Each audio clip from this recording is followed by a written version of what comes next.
The jungle was silent, too silent. Private Mason sat alone at his post, watching the glowing plants sway in the wind. He had been stationed on the alien planet Veralia for 3 weeks.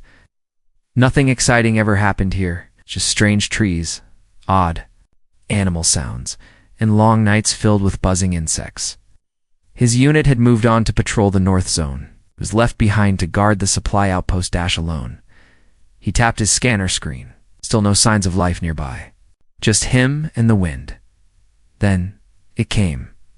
A whisper, soft and sudden. Knock, knock. Mason jumped. He stood quickly, rifle in hand, scanning the darkness. "Who's there?" he called, trying to keep his voice calm. Silence. He waited, heart pounding. His breath was loud inside his helmet. Maybe he imagined it. Maybe the silence was playing tricks on him. But then, again, knock, knock. This time, it came from behind. He turned fast and aimed his rifle toward the trees. But there was no one there. It's just empty jungle and thick glowing vines. "Who's there?" shouted again. A small laugh echoed through the trees. He backed up, toward the camp's light. His hand reached for the emergency beacon. But before he could touch it, a figure stepped out of the shadows. She was small, no taller than his chest, with silver skin that shimmered under the camp lights. Too large. Black eyes stared at him without blinking. Her long hair flowed like liquid metal. Her smile looked too human. Mason didn't shoot. He couldn't. "Hello, human," she said, her voice soft but playful. "Why didn't you answer the joke properly?" Mason blinked. "What?" She tilted her head. "You were supposed to say, 'Who's there?'" I waited. Twice. He lowered his rifle a little. "You're an alien. You know that, right?" She grinned. "Of course. And you're a human. I study humans, especially your humor." Mason stared. "You're joking?" "I hope so," she said quickly. "That's kind of the point."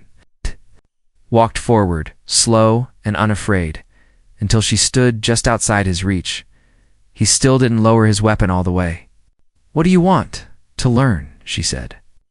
"And to make you laugh. You humans laugh strangely. It's beautiful." Mason shook his head. "This is a trick. You're messing with me." "Maybe," she said with a wink. "Or maybe I'm just funny." She suddenly pulled a small device from her waist and pressed it. His helmet speakers played a loud squawk. Then a voice, his own voice, recorded earlier. "I'm so bored I could laugh at anything," the sound repeated. Mason's jaw tightened. "Where did you get that?" She held up the device proudly. I listened. "You talk when you think no one's around. You laugh when you're afraid. That's the first step, right?" "This isn't funny," he growled. She smiled wider. "Not yet, but I'll get there." Mason kept staring at her. Her body didn't move like a soldier. She swayed like she was dancing with the wind. No armor, no weapons, just that device and that strange silver glow. "What's your name?" he asked. She pointed at herself. "You can call me Fira. My real name is not something you can say without choking." He didn't laugh, she shrugged. Tough crowd. Mason finally lowered his rifle just a little. "You're not here to kill me?"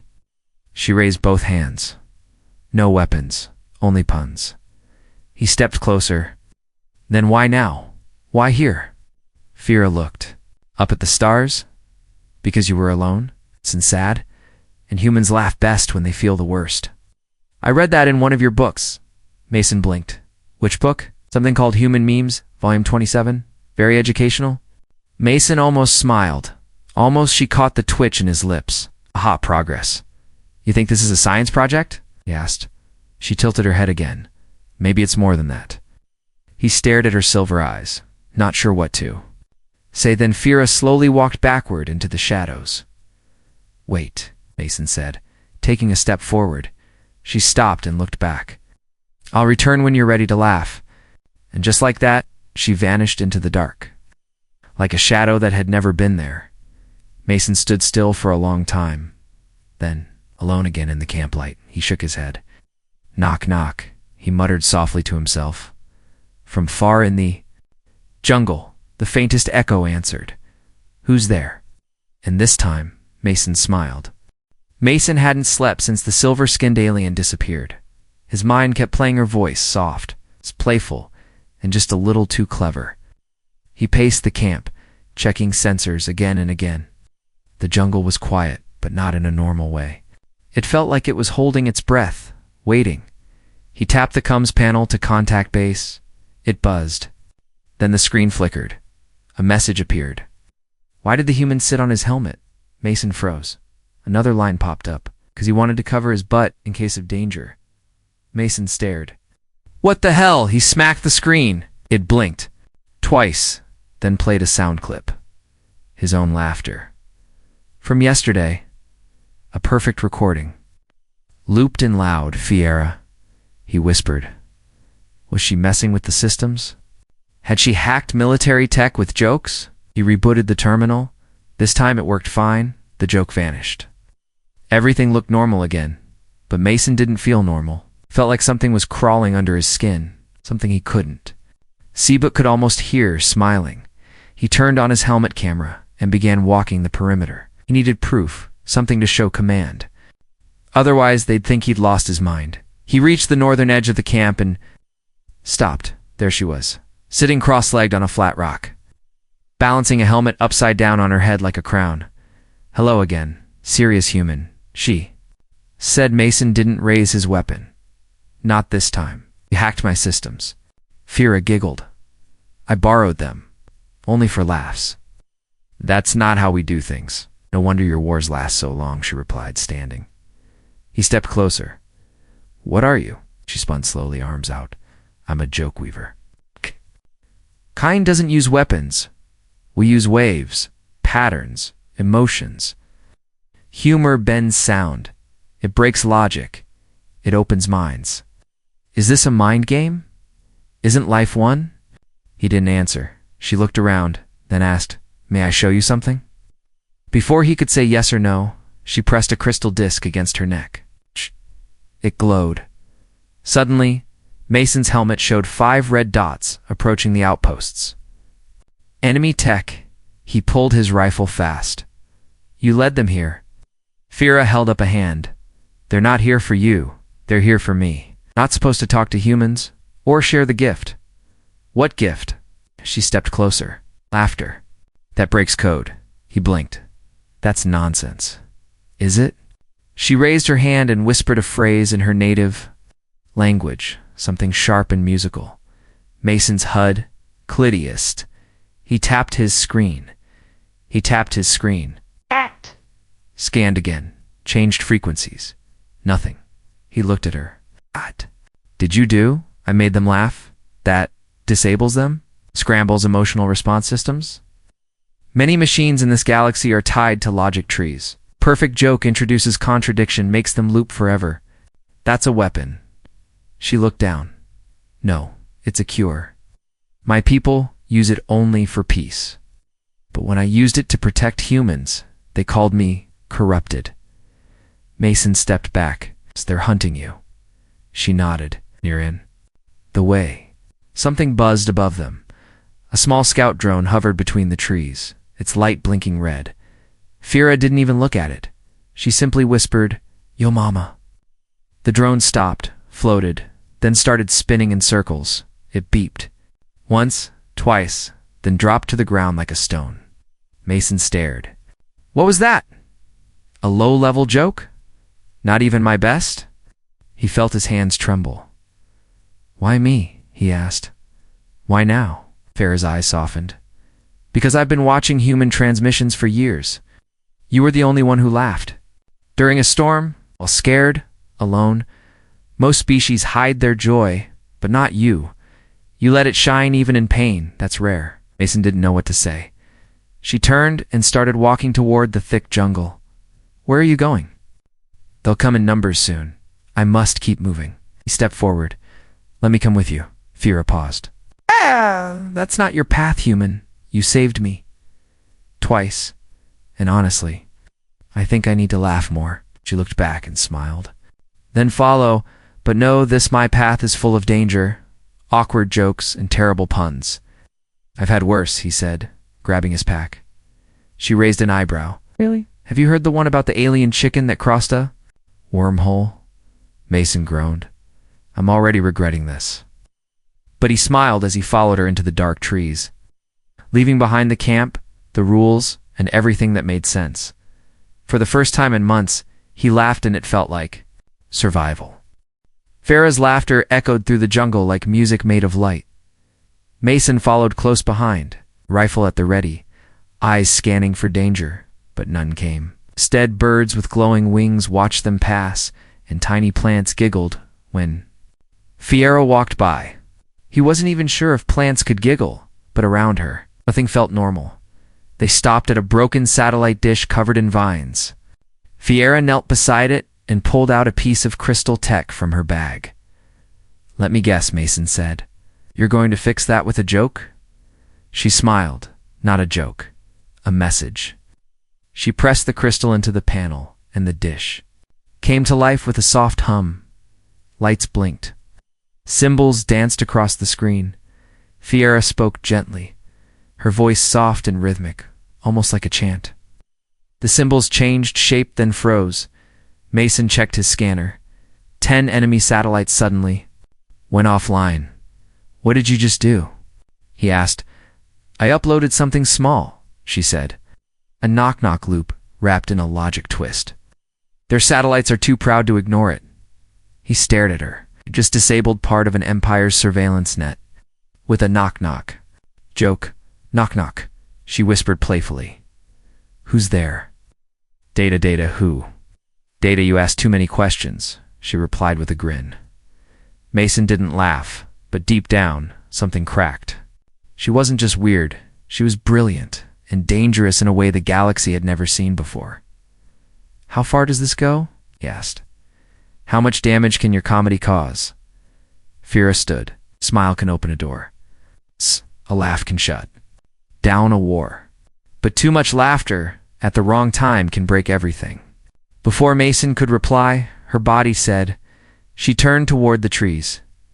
They've found us, she said. He raised his rifle. Where? Pointed at the sky. A dark shadow moved across the clouds. A hunter drone. It dropped fast, red lights flashing, scanning the ground. Mason aimed, but Fiera stepped forward.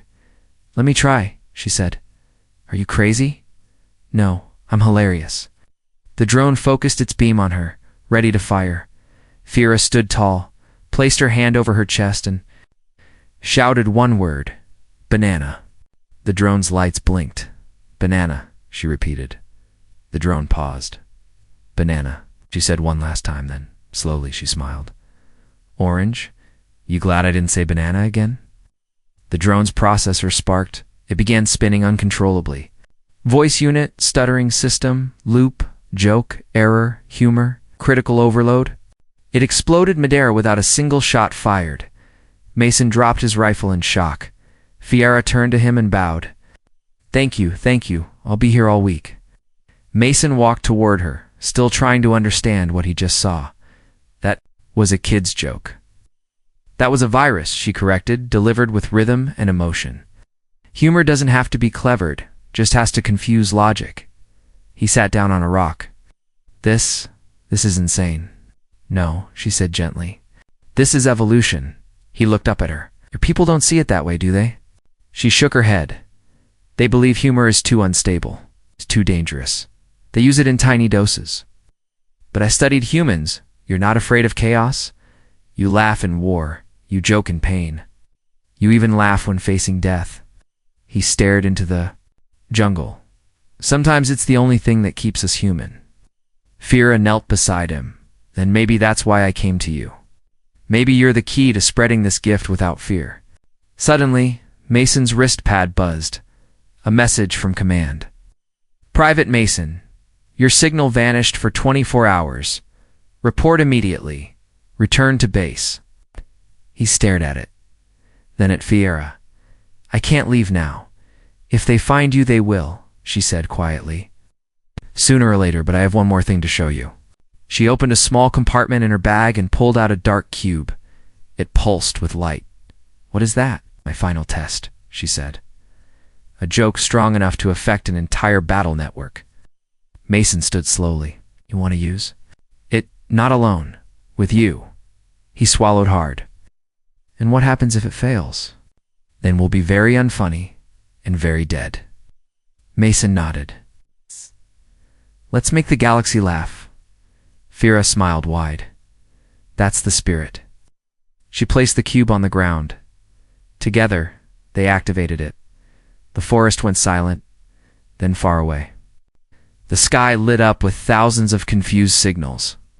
Enemy ships paused. Drones froze. Even battle commands flickered.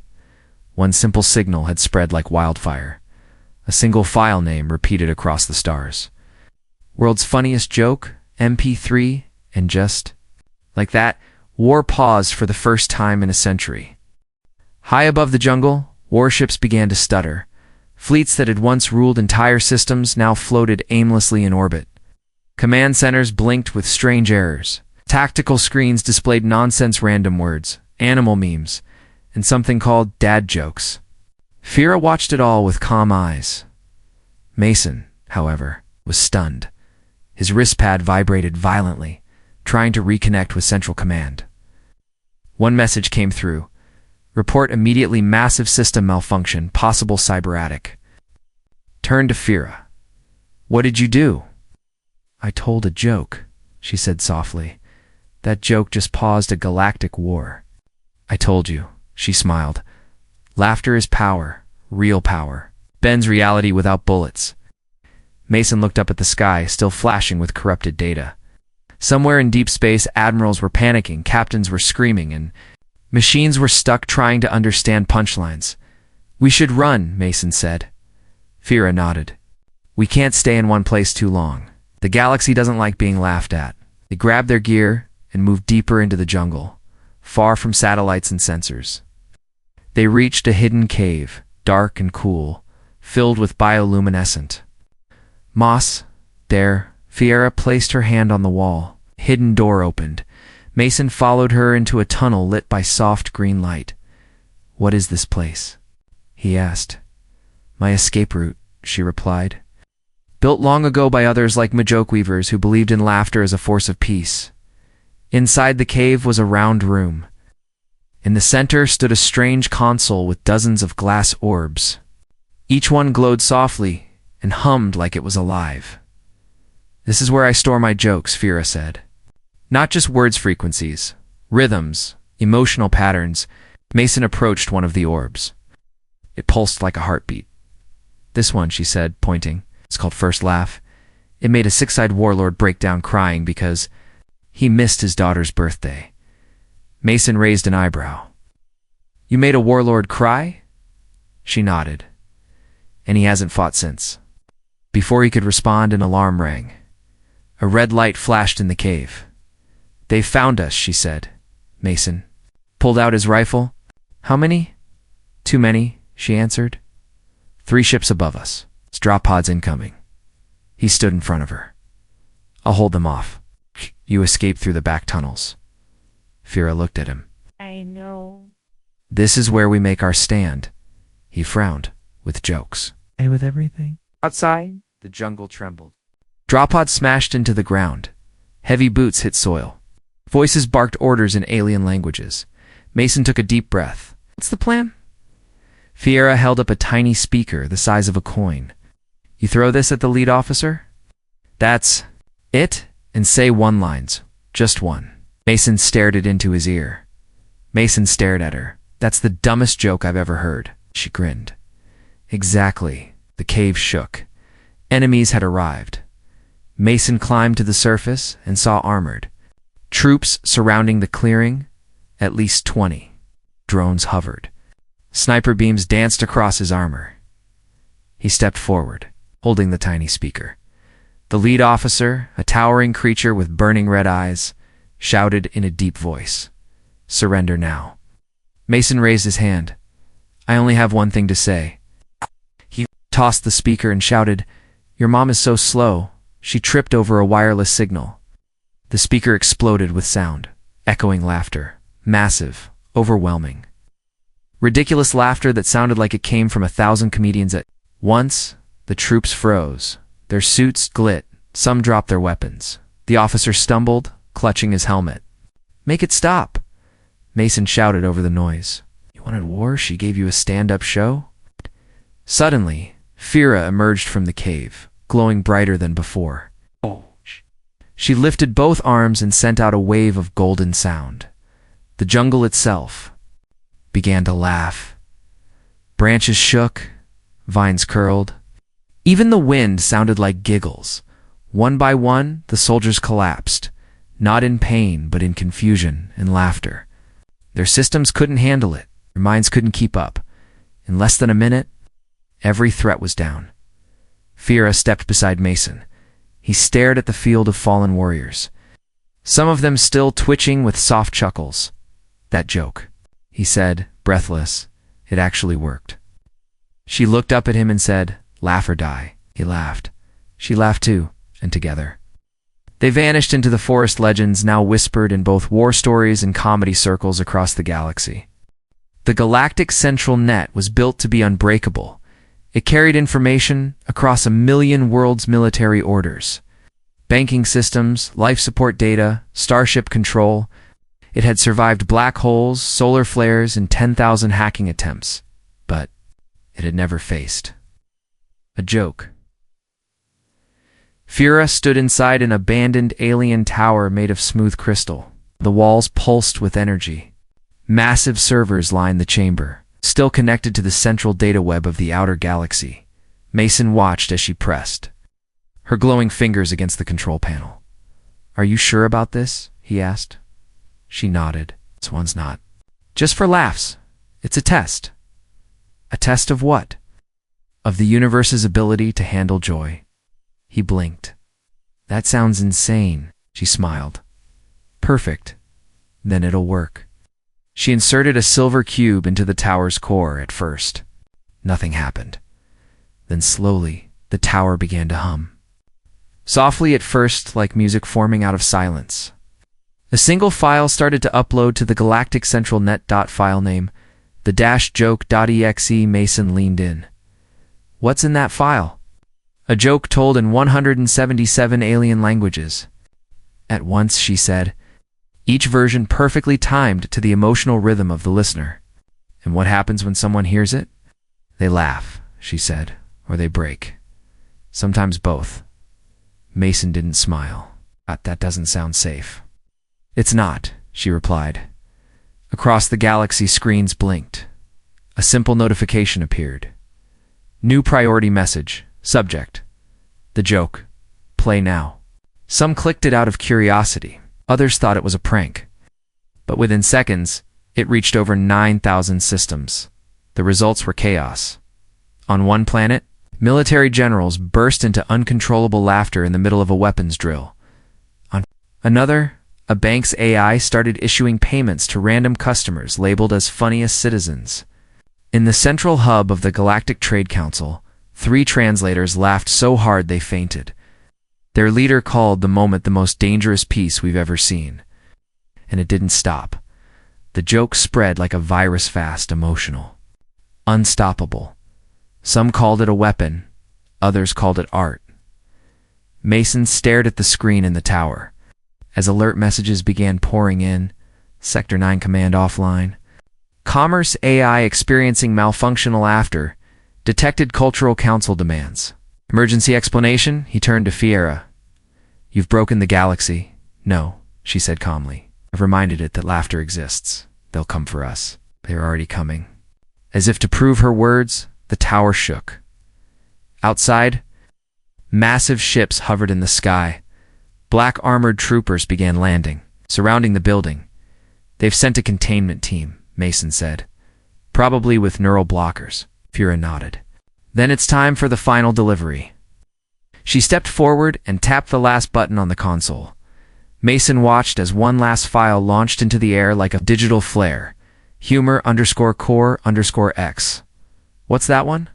he asked. Fira looked at him, her eyes shining. "It's not a joke. It's the truth, wrapped in laughter." At right side, the flagship above. The lead enforcer stared at his screen as the file downloaded. He was trained to ignore tricks, to block emotion. to never laugh, but when the file opened, it showed a single image. A child's drawing. A human child. Laughing with a silver alien under a tree. The drawing had one line beneath it. "We laugh because we're still alive," the enforcer said. "Nothing then," he chuckled, "just once." But the systems detected it. His visor clitted. The joke spread into his thoughts like sunlight, cracking ice, and the flagship's weapons went offline. Back in the tower, Fiera grabbed Mason's hand. "We have to leave." He followed her into the lower tunnels as the tower shut itself down. Behind them, the control room folded inward, the silver cube melting into dust. As they escaped through the forest, Mason spoke quietly. "What happens now?" Fiera glanced up at the sky, where ships now floated still, silent, undecided. "Now," she said, "they have to choose war or wonder." He stared at her, and if they choose war, she smiled. "Then I'll just have to write an even funnier joke." Mason laughed it because he had to, but because he couldn't stop. The court was not built for laughter, it was built for fear. Cold black walls surrounded the hearing chamber, tall as a mountain, silent as the void. Enforcers in gray stood motionless at every corner, their faces hidden behind steel masks. Judge sat high above, floating in a metal sphere. His voice filtered through 10 layers of emotion blockers. Fiera stood alone in the center, no cuffs, no change, just her soft silver glow and a quiet smile on her lips. Mason sat in the audience, surrounded by soldiers and diplomats from across the galaxy. He had begged to speak on her behalf, but the council denied it. They said this wasn't a trial for crime, it was a trial for contamination. Contamination of joy. The judge's voice echoed from above. "Fiera of Viralia. You are charged with spreading uncontrolled humor through the galactic network. Caused system failures, disrupted chain of command, and triggered emotional breakdowns in 512 species. Do you deny this?" Fiera tilted her head. "No," she said softly. The entire chamber shifted. Whispers rose. Some laughed under their breath, quickly silenced by glares. The judge continued. "Your joke virus crashed warships and confused AIs. Why would you do this?" Fiera raised her eyes. "Because you forgot what it means to feel," the judge replied, cold as metal. "Order brings peace. Humor brings chaos.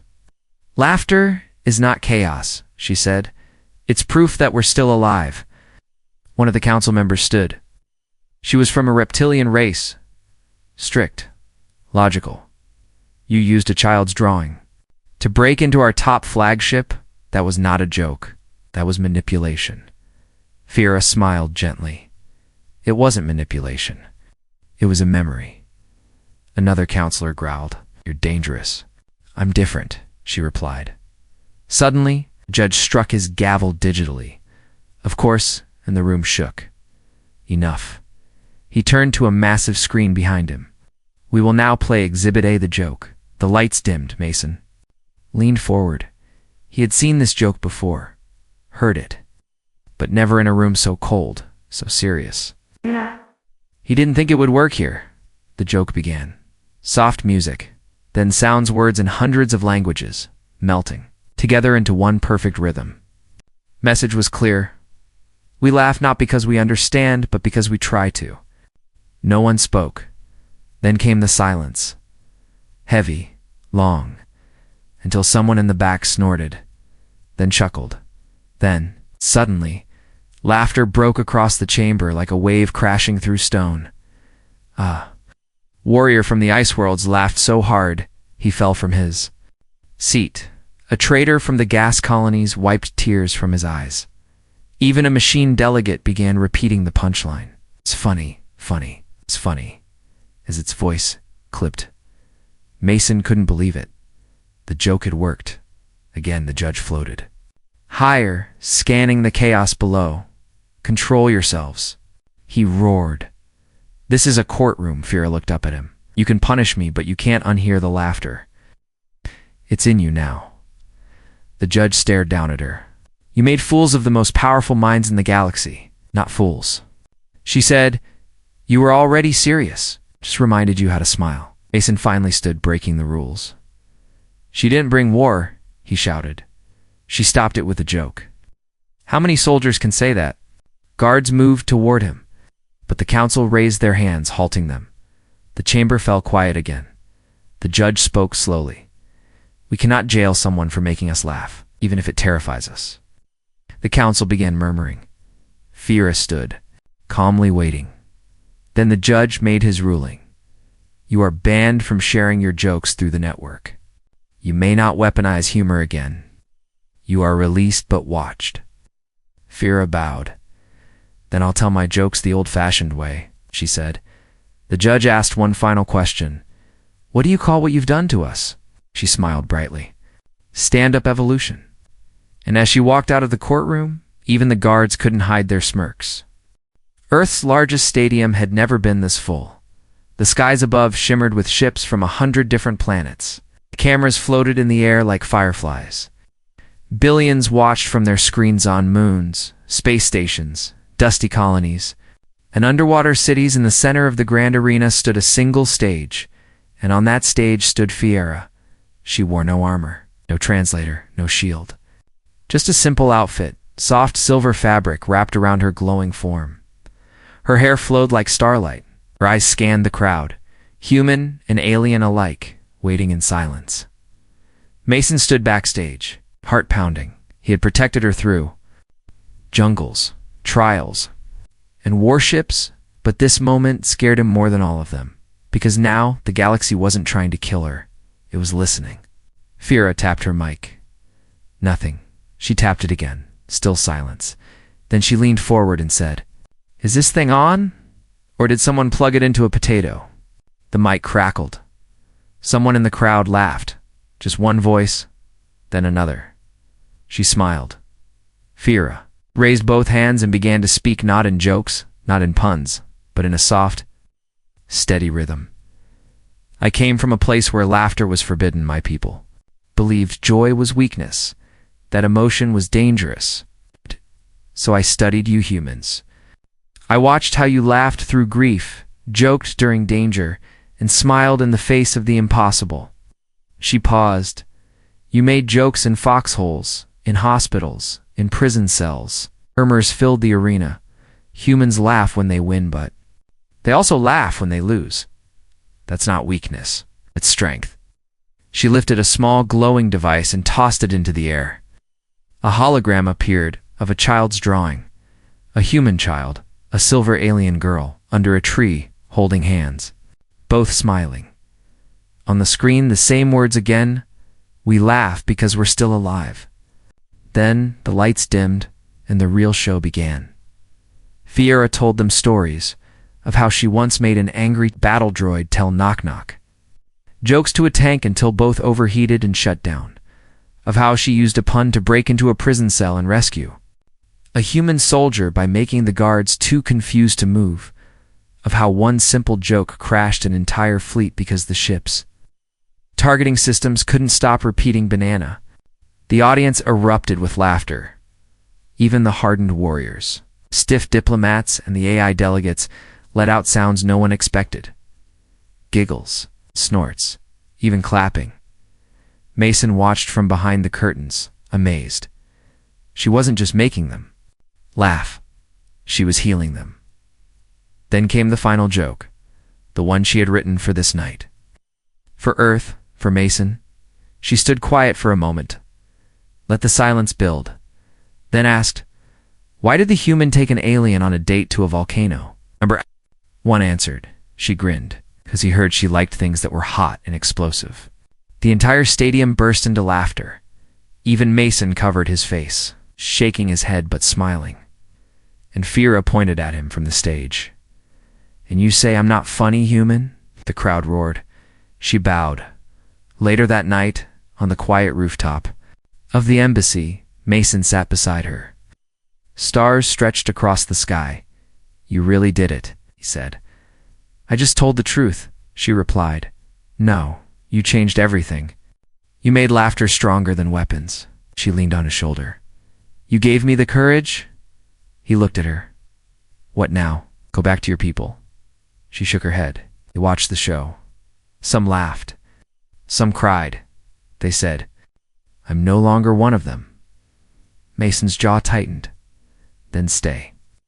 With us. She looked at him. Here on Earth. He nodded. We need more laughter. In a little chaos, she smiled. And what will you be? My bodyguard, he smirked. You're a straight man. She giggled. He added, just don't ask me to tell jokes. She stood, held out her hand, and said softly, come on, human. Galaxies waiting for the next laugh. And as they walked away together, hand in hand, across the starlit rooftop, small floating screen nearby blinked to life. Now trending alien girl crowned first interstellar comedian piece. Through. Punchlines. The world didn't end with war. It began again with a joke.